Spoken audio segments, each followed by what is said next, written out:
Margaret and her brothers, Paul and David, shared a small house on top of a hill just outside the village.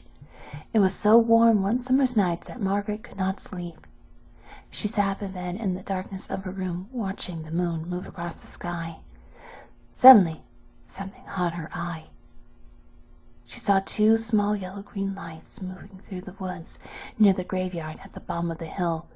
They looked like the eyes of some animal, but she could not make out what kind of creature it was. Soon the creature left the woods and moved up the hill towards the house. For a few minutes, Margaret lost sight of it. Then she saw it moving across the lawn towards her window.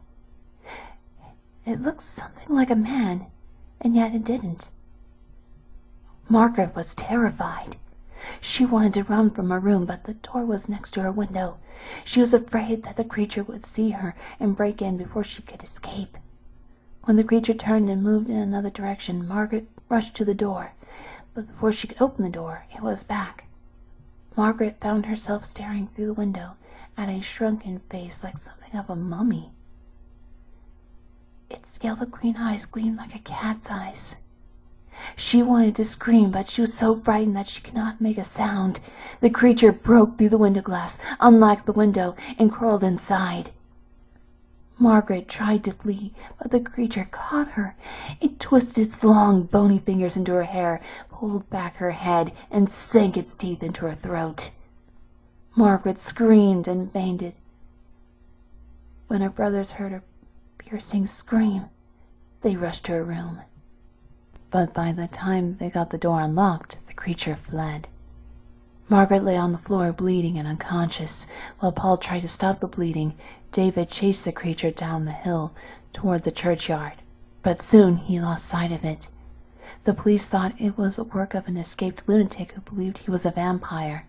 When Margaret recovered, her brothers wanted to move to a safer place where it would be harder to break in, but Margaret refused. The creature would never come back. She was sure of that. But just in case, Paul and David began to keep loaded pistols in their rooms. One night, months later, Margaret was awakened by a scratching sound at the window. She opened the eyes. There was the same shrunken face staring in at her.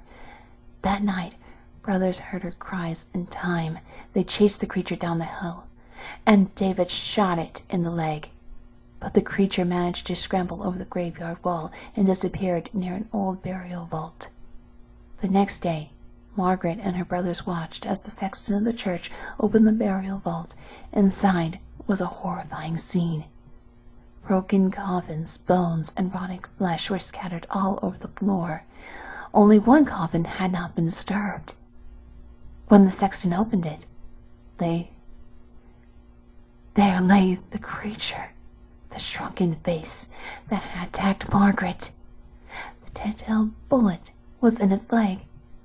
They did the only thing they knew of to rid themselves of a vampire.